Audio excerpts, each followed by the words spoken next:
Äntligen! Derbyt här i Manchester som skulle ha spelats i slutet på februari redan. Nu är det dags.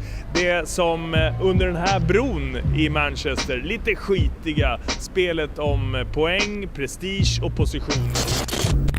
Det är Pep mot Mourinho, Filosofen mot Cynikern, blått mot rött. Det är derbyt som kan definiera ligasäsongen.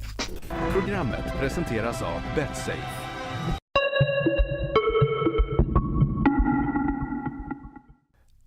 November 1881. West Gorton, Newton Heath slutade 0-3.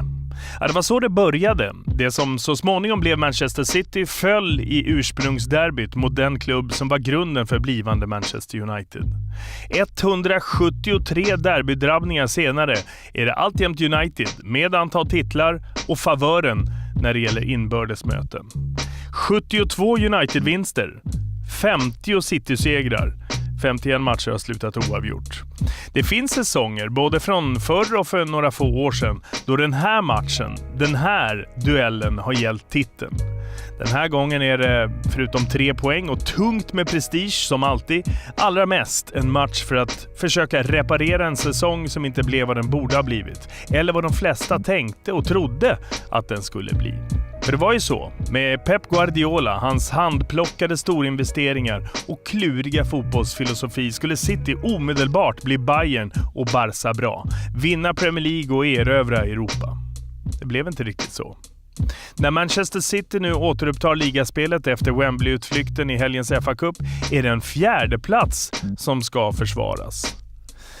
Å andra sidan då, med José Mourinho och ett antal tungviktsförvärv med Zlatan, Pogba, Mkhitaryan i spetsen skulle United bli den stora titelutmanaren och United bli en maktfaktor och vinstmaskin igen som under Sir Alex Ferguson. Det var upplagt för att Manchester skulle förvandla Premier League-säsongen 2016-17 till en stadskamp. Det blev inte riktigt så heller.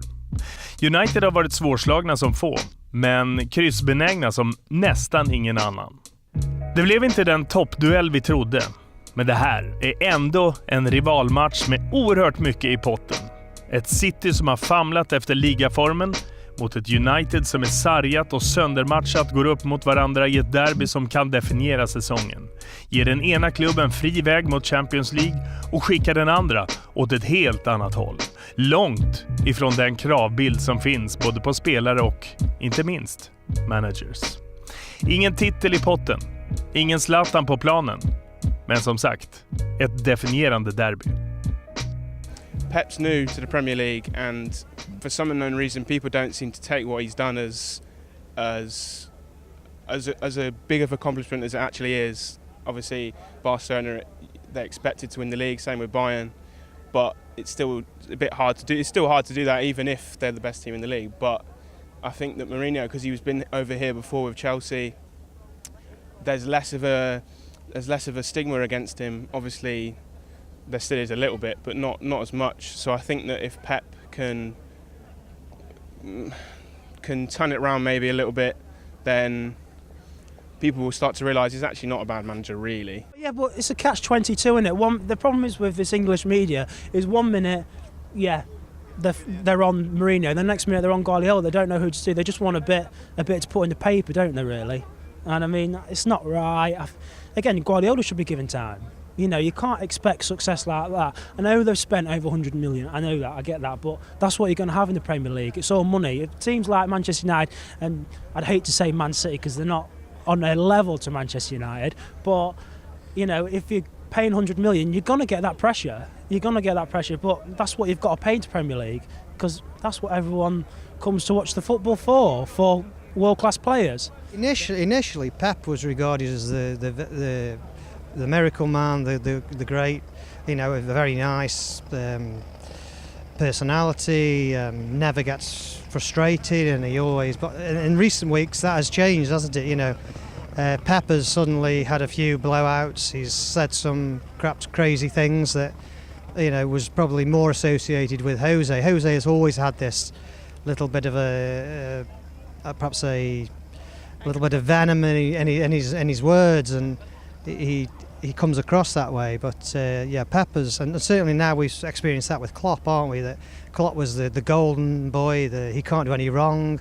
Now all of a sudden he's having a few problems, and it's not just Jose kicking a water bottle. It's all of them sort of. Because there's a lot of pressure. The pressure is to be at the top and to finish in the top four, and I think it's showing in all the managers. Yeah, all of them.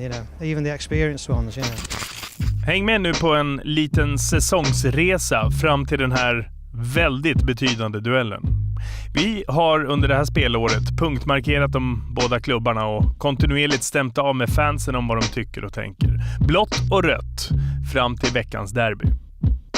Pep först fick den perfekta starten på den här säsongen och radade upp 10 raka segrar. Det var omedelbar effekt i Champions och Premier League och i ligacupen. City hade 36 i målskillnad där i början. En av segrarna, den på Old Trafford i 4:e ligaomgången mot just United. Det var en på alla sätt övertygande Pep-start. Very happy so far. It's changed them slightly, but they're doing brilliant. We seem to be keeping hold of the ball a lot more. Obviously, keeping hold of the ball, you're not going to give it away. You've got to have the ball to play football. Is that the kind of football you really would like to see? We like to see fluent attacking football, and that's what we're seeing. Yeah. Well, these are very. Off against Barcelona, that was brilliant. That's what we want to see. Well, these are early days. We didn't expect it to be this good this quick, but I don't know. Things could go wrong. He said it's not going to be easy. This is a journey what we're all on. We've all got to stick together. Times when it's going to go wrong. Times when it's going to go brilliant. So no matter what happens, we're in it for the long haul. Säsongsöppningen för United, Mourinho och Zlatan var inte lika lysande, men den var bra, åtminstone i augusti. Derbyförlusten mot City i början av september följdes av nya plumpar, både mot Feyenoord i Europa League och Watford i Premier League. Mourinho skapade sig snabbt med en massa problem. Det var petningar och uttalanden om vartannat, med situationen för Rooney, relationen till Mkhitaryan och positionen för Pogba som de mest brännande frågorna. Vändningen kom i en långt ifrån glansfull bortamatch mot Northampton. Och där, under kvällen på kullen, kunde vi stå och titta på när Zlatan som inhoppare kunde komma in och slå tillbaka med Rashfords hjälp inte minst. Lilla Northampton, 3-1 i ligacupen. Det var 1-1 ett tag faktiskt. Som sagt, långt ifrån lysande, men United-supportrarna gillade dimensionen som både Mourinho och Ibrahimovic tog tillbaka in i klubben. Confidence and a bit of arrogance, bringing the arrogance back into the side. There's nobody quite like Manchester United. Confidence. Definitely. If you just look at his career, he's been proven in many leagues. He's worked with many different players. There's something about an old Fergie about him. At the end of the day, you take his past history, 15, 20 years, success after success after success. So, he's done it at Real Madrid, he's done it at Porto, he's done it at Chelsea. Wherever he's gone, he's won championships, he's won medals, he's won leagues. And I can see him winning a lot of trophies over here. He's not here as a short term. He's been wanting this job for a long time. Yeah, they're like two peas in a pod, that pair. I love Zlatan. He's fantastic. Yeah, he's the big deal. I mean, everything about him. Yeah, he just fits, doesn't he? Zlatan, he fits United. We got him for free, which is a huge bonus. And big wages. He looks good in the United jersey as well. Just got to say that he looks good in the United jersey. Citys svåraste passage under säsongen. Oktober. Det var en mörk höstmånad. Guardiolas bubbla spräcktes av Celtic i Champions League, sen vann Tottenham och plötsligt stod City med 6 raka matcher utan seger efter den där sviten om 10 raka segrar i början av säsongen. Chelsea blottade svagheterna fullständigt i början av december. Ett återkommande problem för City att inte riktigt lyckas tillräckligt i matcherna mot toppkonkurrenterna. Det har varit återkommande. Men mer har det kostat att inte kunna knäcka lagen en bit bakom. City är bara 7:a i hemmatabellen. Yeah, it's like Southampton, Everton. They might have one shot and they score. We have 10 shots we don't score. It's just sometimes we can't break teams down enough. Sometimes we try and, as you call, walk the ball into the net instead of shooting. Shooting. Sometimes we play too fancy to try and walk in. Some teams you just can't win against. Like they'll come in and they'll defend. So it's just football, just one of those things. Mer från oktober. Då upplevde också United ett par ytterligheter inom loppet av några få dagar. 0-4 mot Chelsea. Smällen som får Mourinho att öka cynismen och skärpa defensiven. Direkt därpå 1-0 i säsongens andra derby mot City. I FA-cupen var det. Juan Mata avgjorde med enda målet och en lång förlustfri svit startade för United. Men utan någon särskild glans kring prestationerna. Coming off the back of like a run of 2 or 3 games where you're not getting the results you want, sort of a win sort of against a big rival especially is a good sort of momentum booster, so it just hopefully it'll propel us onto a little bit more of a run now. Well, you know, we were talking about the Chelsea game. I think whenever you go one goal down, so, you know, straight off the bat, and then we were 2 goals down quite early on as well, you know, it's really hard to adjust. Whatever game plan you had goes out the window, and then it's just kind of, you know, managing the game from there. So I think it's you know, it was hard to see maybe what tactics Mourinho had planned for the game because we went down so early. But I think tonight we showed that we can play football, we can defend when we need to defend, we can control the game when we need to control the game. And then, like I said, second half, we went for it, we didn't sit back. And yeah, it's positive. Citys svårigheter att bemästra topplagen fortsatte. December började alltså med hemmasmällen mot Chelsea och slutade på nyårsafton med en förlust mot Liverpool, uddamålet 0-1. Tvivel kring Pep Guardiola hittade vi genast. A few fans are not all with Pep. A lot of players have made mistakes. It's because I think the demands that Guardiola's putting on them, and they have to step up to it or else they won't survive. If Pep wants to do things different, he's going to have to put it in place because a lot of us City fans don't have the patience to wait for something to be done in 2 years' time. I know it's a cliche, but there's no easy game in the Premiership because it's so physical, you know, and that's what Guardiola's got to get used to.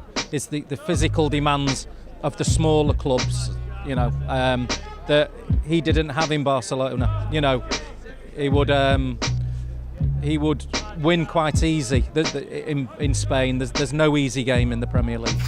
Nytt år och Gabriel Jesus kom in i truppen. En planerad entré som nästan gav omedelbar succé. Han räddade situationen och tog City tillbaka i toppen och in i titelracet. Pep Guardiola satsade hårt på sitt nya juniorgäng där framme. En kedja med Sané, Sterling och just Gabriel Jesus. På Agüeros bekostnad. This fantastic Brazilian we just saw for 3 weeks. He's obviously going to light up the Premier League next year. Gabriel Jesus, I think he's going to make a massive difference. He's really ripping up trees in Brazil. You know, he's doing the business over there. I think he'll do the business here as well. Looking forward to it. Sergio, he's a fantastic player. I mean, he's done so much for the club already. But just depends on what Pep wants to do, because Jesus is a fantastic player, but he's obviously injured. And the way Sergio's been playing recently, he looks like he's sort of won himself back into the squad. But I don't know really, we'll just have to see in the summer. Hopefully he doesn't go, because he is a great player. Målvaktsfrågan har förföljt Pep hela säsongen och Mourinho har haft offentliga dispyter med nästan halva truppen. Under vintern gick precis allt i Uniteds spel genom Zlatan Ibrahimovic. Med 6 ligamål bara i december blev han månadens spelare.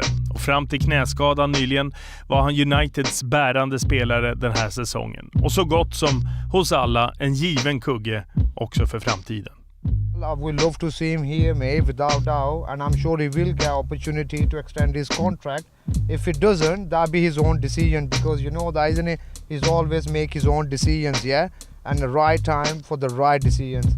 So if we want him step up or go somewhere else, it doesn't mean we don't want him. We love him to bits, me, yeah. But sometimes players do make their own decisions. And so he's going to think he's in his age where he's going to play 3-4 more years. So you never know. Maybe he can go somewhere, but he will be successful, mate. He will be a good asset, without doubt. Zlatan allvarligt skadad, Rojo därtill och flera andra i truppen som med ett långt Europa League-äventyr har matchats hårt. Men mest är det brist på tempo, fantasi och därmed alldeles för många kryss som har kostat den här säsongen. Derbyt är chansen att på allvar skaka liv i det som från början var ett minimikrav, en Champions League-plats. För Citys del sved plumpen mot Monaco mest under våren, men faktiskt ligafacit på sistone är bara 2 segrar på de 6 senaste. Derbyt, för deras del, är möjligheten att rädda en topp 4-plats ingen trodde ens skulle vara diskutabel. Vi är framme vid derbyt som definierar säsongen. Och så finns ju den där rivaliteten från slutet av 1800-talet och efter 173 spelade rivalmatcher. Programmet presenteras av BetSafe.